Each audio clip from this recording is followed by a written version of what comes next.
ధ్యానమిత్రులందరికీ నమస్కారం. మరి 41 రోజుల పాటు 41 మంది మహానుభావుల గురించి, గురువుగారుల గురించి తెలుసుకుంటూ చేసే ఈ ప్రయత్నంలో, ఈ ప్రయాణంలో మనం 40వ రోజులోకి అడుగుపెట్టాం మై డియర్ ఫ్రెండ్స్. మరి 40వ రోజులోకి మీ అందరికీ ఇదే నా స్వాగతం. మరి ఈ జర్నీని నాతో పాటుగా చేస్తూ, ప్రతిరోజు ఈ వీడియోస్ అన్నీ వింటూ, మెసేజెస్ ద్వారా, కాల్స్ ద్వారా నాకు తిరిగి మీ అభిప్రాయాల్ని, కృతజ్ఞతల్ని వ్యక్తపరిచే వాళ్ళందరికీ పేరు పేరున thank you, thank you, thank you, thank you so much. మరి ఈరోజు మనం తెలుసుకోబోయే మహానుభావుడు. ఆయన పేరు తెలియని వాళ్ళెవరు ఉండరు. మరి ఆయనే కాళిదాసు గారు. ఒక మహా అద్భుతమైన, సంపద్వంతమైన కవి సామ్రాట్ కాళిదాసు అని చెప్పొచ్చు. ఆయన చేసిన వర్కు ఇప్పటికీ ఎంత ఫ్రెష్‌గా, ఎంత సుగంధభరితంగా ఉందంటే, మన భాష యొక్క ప్రావీణ్యత, దాని యొక్క ఉన్నతత్వం తెలుసుకోవాలంటే గనక కాళిదాసు గారి లిటరేచర్ చదవాల్సిందే. ఎంత అద్భుతం అంటే మై డియర్ ఫ్రెండ్స్, మనకి ఇంగ్లీష్ భాషలో 'షేక్స్‌పియర్' ఎలాగో, తెలుగు భాషకి కాళిదాసు గారు చేసిన సేవ ఇంగ్లీష్ భాషకి 'షేక్స్‌పియర్' గారు చేసిన సేవకి ఇంకొక 10 రెట్లు ఎక్కువని చెప్పచ్చు. అంత గొప్ప సేవని మన సాహిత్యానికి ఆయన చేశారు. ఆయన జన్మకి సంబంధించిన వివరాలు ఏవి కూడా ఎక్కడ చెప్పబడలేదు. ఆయన ఎలా ఫేమస్ అంటే ఆయన పుట్టుకను బట్టో, జన్మ ప్రదేశాన్ని బట్టో, తల్లిదండ్రుల బట్టో, కులాన్ని బట్టో కాదు. ఆయన, ఆయన కవిత్వం వల్ల మహా సంపద్వంతమయ్యారు. ఇప్పటికీ అందరి హృదయాల్లోనూ ఆయన నిలిచిపోయారు. మరి ఆయన ఎక్కడి నుంచి ఆయన కథ మొదలవుతుందంటే, ఆయన పెళ్లి దగ్గర నుంచి మొదలవుతుంది. తెలిసిన కథనాల ప్రకారం మై డియర్ ఫ్రెండ్స్, ఈ కథలన్నీ ఎంతవరకు నిజమో, ఎంతవరకు అబద్ధమో మనకు తెలియదు. ఎందుకంటే చాన్నాళ్ళ చాలా వందల సంవత్సరాలు అయిపోయింది ఆ కథలు జరిగి. ఆ కథలు జరిగినప్పుడు, అవి విన్నప్పుడు నాకు ఒక స్ఫురణ కలుగుతుంది. ఈ పార్ట్ కరెక్టు, ఈ పార్ట్ కరెక్ట్ కాదు అని చెప్పేసి. నేను నా స్వధర్మాననుసరించి నా అంతరాత్మ ప్రబోధం నాకు చెప్పిన దాన్ని బట్టి, ఆ స్టోరీలో పార్ట్ ఏది సత్యమో నేను ఎంచుకొని, దాన్ని మీకు వివరించడం జరుగుతుంది. అలాగే ఈ కాళిదాసు గారి చరిత్రలో కూడా రకరకాల వెర్షన్స్ ఉన్నాయి. మరి అందులో నేను విన్నప్పుడు, నేను మెడిటేట్ చేసినప్పుడు నాకు ఏది కరెక్ట్ అనిపించిందో, నా పర్సనల్‌గా నా అభిప్రాయం ఏదైతే ఉందో అదే నేను మీతో పంచుకుంటాను. మరి ఆయన ముందు పేరు ఏంటి అనేది తెలీదు. కాళీమాత దర్శనం అయిన తర్వాత, ఆవిడ కటాక్షం ఈయనకి లభించిన తర్వాత, ఆయనని ఆ కాళీమాతకు ఒక దాసుడుగా ఆయన్ని ప్రకటించుకొని కాళిదాసు అని ఆయనకి నామకరణం చేసుకున్నారు. అదే నామంతో కాళిదాసుగానే ఆయన మొత్తం అందరికీ కూడా తెలుసు. మరి నేను వీరబ్రహ్మం గారి శ్లోకాలు చదివినప్పుడు కాళిక అంటే అర్థం ఏంటో ఆయన వివరించారు. ఎందుకంటే ఆయన శ్లోకాల్లో ఆఖరిది కాళికాంబ హంస కాళికాంబ. హంస కాళికాంబ ఆత్మ కాళిక సుమా. కాళిక అంటే ఎవరో కాదు, ఆత్మ.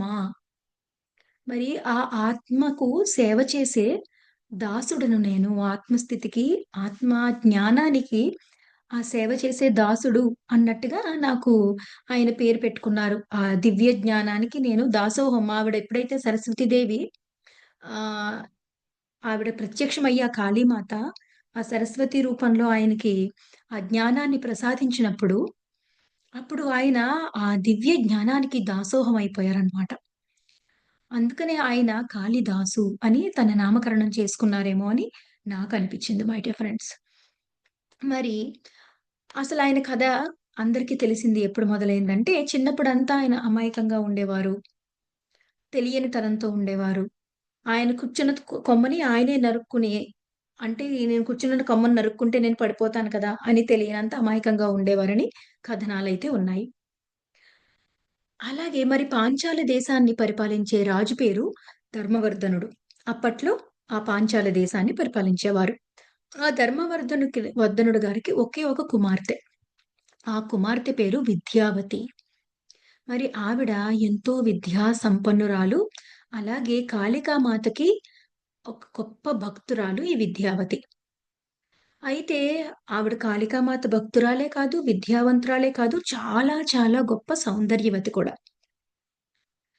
మరి ఆవిడని ఎలాగైనా సరే సొంతం చేసుకోవాలని ఎంతోమంది ప్రయత్నం చేసేవారు. అయితే ప్రయత్నం చేస్తే వాళ్ళందరిని కూడా ఆవిడ కాదన్నది. ఆ కాదన్న కోపంతో రాజ్య పురోహితుడు, రాజగురువు వీళ్ళందరూ కలిపి ఈ అమ్మాయి మనల్ని కాదనింది.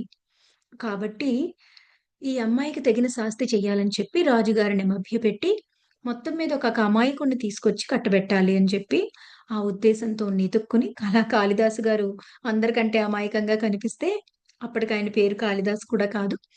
ఆ పేరేంటో కూడా ఎక్కడో మెన్షన్ చేయబడలేదు. ఆయన్ని తీసుకొచ్చి మొత్తం మీద మభ్యపెట్టి ఈ అమ్మాయికిచ్చి పెళ్లి చేస్తారనమాటండి.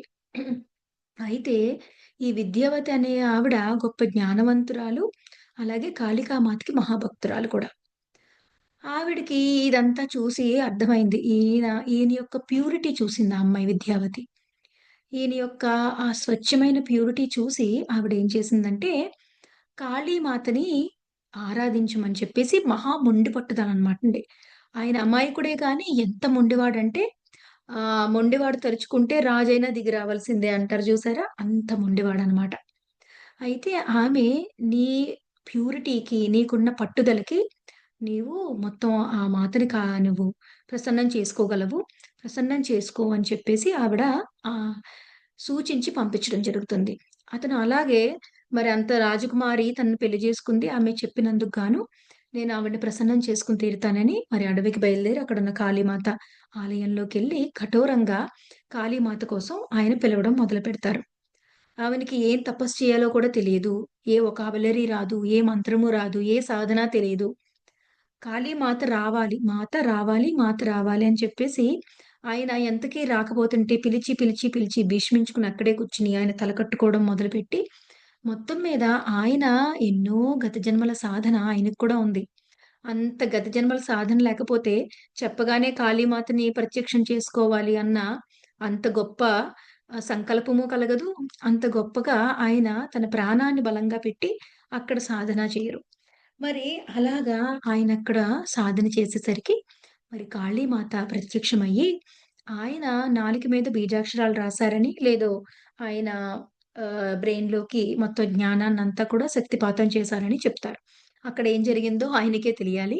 కానీ ఆ దర్శనం తర్వాత, ఆ అనుభవం తర్వాత ఏమైందంటే, ఆ దివ్య దర్శనం తర్వాత, అనుభవం తర్వాత ఆయన ఒక మహా గొప్ప జ్ఞాని, పండితుడుగా మారిపోయారు ఓవర్ నైట్‌లో. ఆయన అలవోకగా ఆ అమ్మ సాక్షాత్కారం ఇచ్చిన వెంటనే ఆయన పాడినది ఏంటంటే అండి, ఒక అద్భుతమైన శ్లోకం.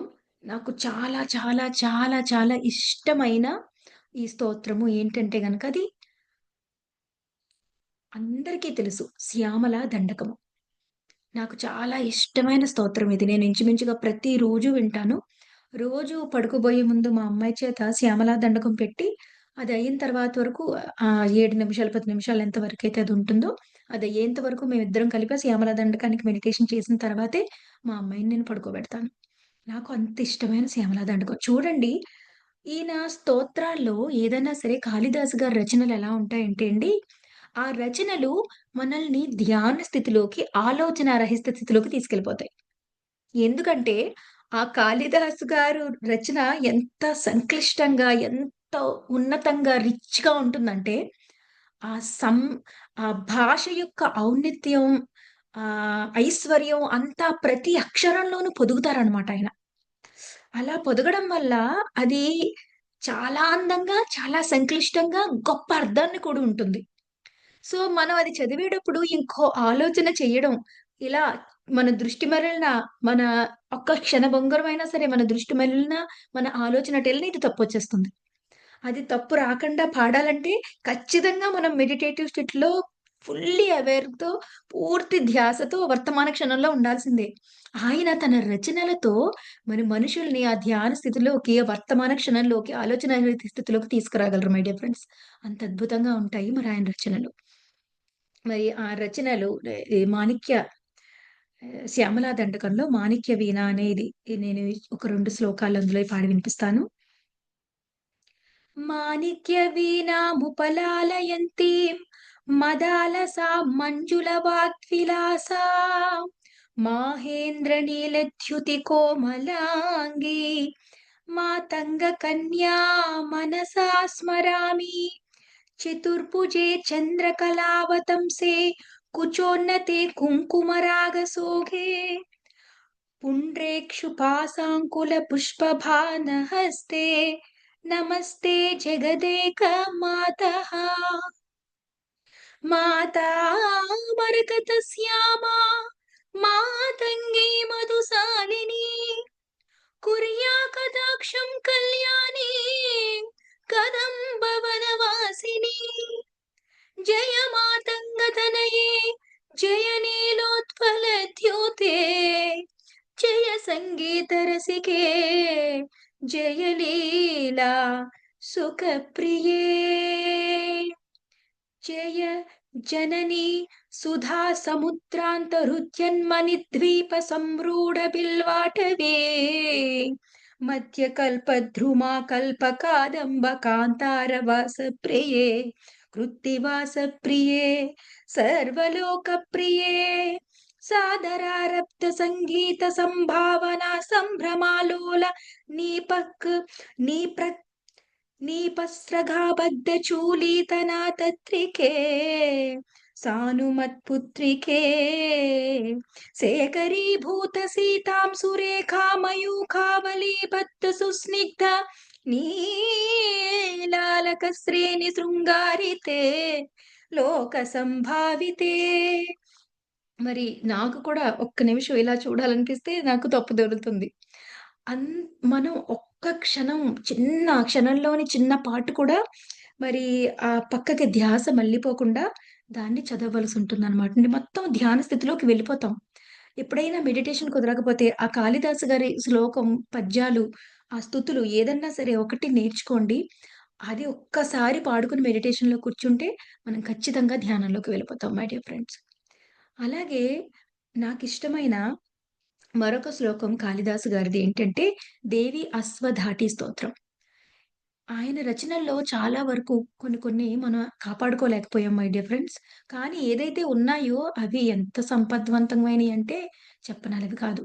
ఇంకా నాకు అంత తెలుగు సాహిత్యంలో పాండిత్యం ఆ స్థాయిలో నాకైతే ఏమీ లేదు.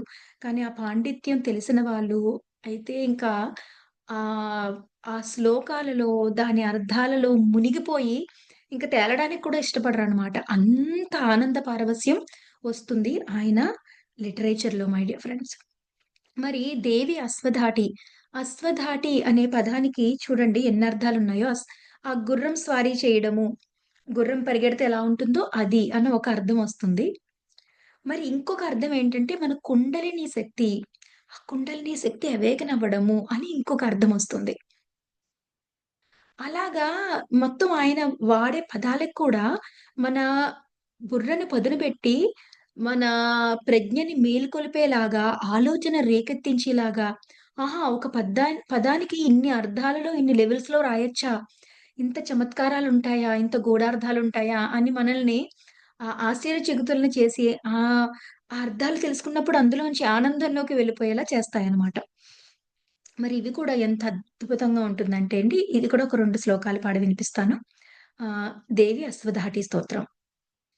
చేటీ భవన్నిఖిలకేటీ కదంబవనవాటి శునాకపటలీ కోటీర చారుతర కోటి మణికిరణ కోటి కదంబిత పదా పాటీరగంది కుచ సాటి కవిత్వ పరిపాటి మగాది పసుతా ఘోటీకురాదిదత ఖాటీ మురాదముఖ వీటీరసేన తనుతాం ద్వైపాయన ప్రభృతి సాపాయన త్రివిధ సోపాన ధూళి చరణా పాపావహస్వమున చాపానులీలజన తాపాపనోద నిపుణా నీ పాలయా సురభిదూపాలకాధురిత కూపాదుదం చయుతుమా రూపాధికా శిఖిరమూపాలవంశమణి దీపాయితా భగవతి. మరి ఇందులో మొత్తం ఒక 12 శ్లోకాల వరకు ఉంటాయి. ఎంత అద్భుతంగా ఉంటాయంటే, దానిని కూడా మనం ఒక్క క్షణం కూడా విన్నా, చదివినా మన ధ్యాస ఇంకొక వైపు వెళ్ళదనమాటండి. ఎంతో సంపద్వంతమైన రచనలు ఆయన చేశారు. అయితే ఆయన ఈ జ్ఞానోదయం పొందిన తర్వాత ఏమైతుందంటే అండి రకరకాల రచనలు చేశారు. అలాగే ఆయన అప్పట్లో భోజ్యరాజు అని విక్రమాదిత్యులు అనే ఒక గొప్ప రాజు ఉండేవారు. ఆయన్నే భోజ్యరాజు అని కూడా అంటారు. ఆ విక్రమాదిత్యులు ఆయన చాలా చాలా గొప్ప పండితుడనమాటండి. ఆయన దగ్గరికి వెళ్ళడానికి ఆ భోజ్యరాజు గారి సభలో కొంతమందుండేవారు. వాళ్ళెవ్వరు కూడా ఇంకొక పండితుడిని ఆయన దగ్గరికి, ఇంకొక కవిని ఆయన దగ్గరికి వెళ్ళకుండా మానిప్యులేట్ చేసేవారనమాట. వాళ్ళ వాళ్ళకేమి తెలీదు. వీళ్ళకి అన్నీ వచ్చు అన్నట్టుగా. మరి వాళ్ళని దాటి వెళ్ళడానికి ఆహ్, కాళిదాసు గారు ఉపయోగించిన యుక్తులు, ఆయన వాళ్ళందరినీ ట్రిక్ చేసిన విధానము, రాజుగారికి సత్యం తెలిసేలా చేయడము, అవన్నీ కూడా ఆయన ఎంతో చతురత ఉంటుంది. ఉపమానాలుంటాయన్నమాటండి ఆయన దాంట్లో. అంటే ఒక దానిని ఇంకొక దాంతో పోల్చి చెప్పడం. ఆ పోలికలు ఎంత అద్భుతంగా చేస్తారంటే ఆహ్, ఇన్ కళ్ళకి కట్టినట్టుగా మనం అక్కడ వాళ్ళ దగ్గరుండి జీవిస్తూ అది చూస్తున్నామా? ఆ కథంతా మన ముందే జరుగుతుందా? అన్నంత అద్భుతమైన పోలికలు ఆయనిచ్చేవారనమాట. అలాగే ఆయన ఆయన రచనలో గొప్ప గొప్ప రచనలేంటంటే కుమార సంభవం. అంటే కుమారస్వామి పార్వతీ పరమేశ్వరులకి కుమారస్వామి జననం గురించి కుమార సంభవం అని రాశారు. అది చాలా ఫేమస్. అలాగే మేఘ సందేశం. ఆ మేఘ సందేశంలో అంతా కూడా లవ్ అండ్ లాంగింగ్ ఇవంతా ఉంటుందనమాటండి. అలాగే రఘువంశం గురించి రాములు వారు జన్మించిన ఆ రఘువంశం, రఘువంశ పరంపర మొత్తం ఇంచుమించుగా తరతరాలుగా రఘువంశం ఎలా అయింది, రాముడి తర్వాత కుశుడు, కుశుడు తర్వాత కుశుని కుమారుడు, తర్వాత అతని కుమారుడు మొత్తం అలాగా ఎలాగా రఘువంశం అంతా కూడా ముందుకు వెళ్ళిందని మొత్తం ఆ రఘువంశం గురించి అంతా రచించారాయన. ఆ రఘువంశం రచించినప్పుడు మనందరికీ బాగా తెలిసిన శ్లోకం. వాగర్ధావివ సంతృప్తో వాగర్ధ ప్రతిబద్ధయే జగదప్పితరౌ వందే పార్వతీ పరమేశ్వరౌ. మనందరం నేర్చుకున్నాం చిన్నప్పుడు ఈ శ్లోకం. అది కాళిదాసు గారు ఈ రఘువంశం రాసినప్పుడు మొదటగా మొదలుపెట్టిన శ్లోకం అనమాటండి. చాలా మంది తమ స్పీచ్‌లు మొదలుపెట్టబోయే ముందు ఇప్పటికీ కూడా వాళ్ళేమన్నా రాయబోయే ముందు ఈ శ్లోకాన్ని వాడుతారు ఉంటారు. అలాగే ఆయన ఎన్నో నాటకాలను కూడా రాశారు. అప్పట్లో అందరూ పామర జనులు, అలాగే పండిత జనులు అందరిని కలిపి ఆకర్షించే ఒకానొక మాధ్యమం ఏంటంటే నాటకం అన్నమాటండి. ఆ నాటకాలు ఇప్పటిలాగా కాదు. అది ఏంటంటే జనాల్లో ఆలోచన రేకెత్తించి చాలా గాఢమైన ముద్రను వేశాయి. ఎప్పుడో గాని నాటకాలు జరిగేవి కాదు. ఆ నాటకం జరిగినప్పుడు ఇంకది వాళ్ళ మనసుల్లో ఉండిపోయి దాని గురించి డిస్కస్ చేసుకొని, దాని ద్వారా వాళ్ళకి కొత్త ఆలోచనలు పుట్టే ఒక చాలా ఇంపాక్ట్‌ఫుల్ థింగ్ అనమాటండి అప్పుడు సమాజం మీద. మరి ఈయన నాటకాల ద్వారా ఆ సమాజంలో ఉన్న అవకతవకలన్నీ కూడా అందులో 'అగ్నిమిత్ర' అండ్ 'మాళవిక' ఇద్దరి ప్రేమ కథని రాస్తారాయన. ఆ ప్రేమ కథలో ఆ 'మాళవిక' ఒక డాన్సర్‌లా ఉంటారు. 'అగ్నిమిత్ర' ఒక రాయల్ ప్రిన్స్‌లా ఉంటారు. మరి వీళ్ళిద్దరి మధ్య కలిగిన ప్రేమ, అప్పుడు సమాజపు కట్టుబాట్లన్నిటిని వాళ్ళకెదురైన కష్టాలన్నిటిని ఎదుర్కొని, వాళ్ళు చివరికి ఒకటైన విధానం, అదంతా కూడా అంటే అసలైనది అన్నిటికంటే ముఖ్యమైనది లవ్. ఆ మిగిలిన సమాజ కట్టుబాట్లు అవి, ఇవి రూల్స్, రెగ్యులేషన్స్ ఇవన్నీ కూడా ఇర్రెస్పెక్ట్ ఆఫ్ ఆల్ దోస్ థింగ్స్ ప్రేమ అనేదే అన్నిటికంటే శక్తివంతమైనది, పవిత్రమైనదని చెప్పే ఆయన రచనలు. అవన్నీ చాలా అప్పట్లో ఆయన 'అభిజ్ఞాన శాకుంతలం' అనే ఒక రాశారు. శకుంతలాదేవి కథనే కొంచెం మార్చి ఆయన ఒక నాటకంలాగా రాశారనమాట. అప్పట్లో ఒక ప్రతీది కూడా మేల్ ఓరియెంటెడ్‌గా ఉండేదనమాటండి. కానీ ఆయన శకుంతల మాతని ఒక మెయిన్ క్యారెక్టర్‌గా పెట్టి ఆమె చుట్టూ ఆ కథనల్లి ఒక స్త్రీకి ఎలాంటి గౌరవం ఇవ్వాలి? ఇవ్వకపోతే ఏం జరుగుతుంది? ఒకవేళ ఏదైనా అన్యాయం జరిగినప్పుడు కూడా స్త్రీలు ఎంత గట్టిగా నిలబడాలి. ఏమైనా సరే ధైర్యాన్ని కోల్పోకుండా ఎలా వాళ్ళ జీవితంలో ముందుకెళ్ళాలి అనే అనేక అంశాలని అందులో ఆయన కొంచెం కథను మార్చినప్పటికీ కూడా నాటకం కోసం ఆయన అప్పుడు సమాజానికి ఉపయోగపడే ఎన్నో అంశాలను అందులో చేర్చి ఆ నాటకాన్ని రాయడం జరిగింది. అందులోనూ మహిళను హీరో క్యారెక్టర్‌లో పెట్టి ఆయన 'అభిజ్ఞాన శాకుంతలం' రాయడం జరిగిందన్నమాట అండి. ఇప్పటికి కూడా మనకి రీసెంట్‌గా కూడా సమంత గారి మూవీ వచ్చింది 'శాకుంతలంలో'. మరి అలాగా ఆయన చేసిన ఆ సాహిత్య సేవ ఆయన సాహిత్యం ద్వారా మనల్ని ఆలోచింపచేసి, అలాగే ఆ 'శ్యామల దండకము', ఈ 'దేవి అశ్వధాటి స్తోత్రం' ఇలాంటి వాటితో మనకి మెడిటేటివ్ శ్లోకాస్‌ని కూడా ఆయన ఇచ్చారనమాట. ఎంతో అద్భుతమైన సేవ చేశారు. ఆయన నీతి, ఆత్మజ్ఞానము, ధర్మము ఇవన్నీ కూడా ఆయన కావ్యాలలో ఉన్నాయి. సరే ఇప్పుడు ఈ మనం చదవలేకపోయినా ఎవరైనా చెప్తున్నా కూడా కాళిదాసు గారి పొయట్రీ గురించి వినడానికి ప్రయత్నిద్దాం. ఎందుకంటే అవి చాలా, చాలా, చాలా హైలీ రిచ్ ఇన్ ఆహ్, ధర్మ and hour traditions and hour language. So, ఆ లాంగ్వేజ్ అనేది చాలా మెయిన్. మనం మాధ్యమం ఎక్స్‌ప్రెషన్. ఏ లాంగ్వేజ్‌తో మనం ఎటువంటి ఎక్స్‌ప్రెషన్ చేసుకుంటామో దాన్ని బట్టే మన జీవితం అంతా కూడా క్రియేట్ అవుతుందనమాట. So, your speech is the index of soul. మనం మాట్లాడే మాటలు, మన ఎక్స్‌ప్రెషన్స్ అనేవి మన ఆత్మకు అద్దం పడతాయి. మరి అంత గొప్ప సాహిత్యం మనకిచ్చిన కాళిదాసు గారు ఎంత గొప్ప మహానుభావుడయ్యుంటారు మరి. ఆయన సాహిత్యాన్ని తప్పకుండా తెలుసుకుందాం. ముఖ్యంగా ధ్యానం కోసం ఆయన శ్లోకాల్ని ఉపయోగించుకోండి. 'శ్యామల దండకంతో' మెడిటేషన్ చేయండి. ఆయన శ్లోకాస్‌తో మెడిటేషన్ చేయండి. చాలా అద్భుతంగా కుదురుతుంది. వాటిని చదివి కూడా మెడిటేషన్‌లో కూర్చోండి. చాలా అద్భుతంగా కుదురుతుంది. మరి రేపు ఆఖరి రోజు. రేపు మరొక మహానుభావుడితో మళ్ళీ కలుసుకుందాం. అంతవరకు సెలవు. నమస్కారం.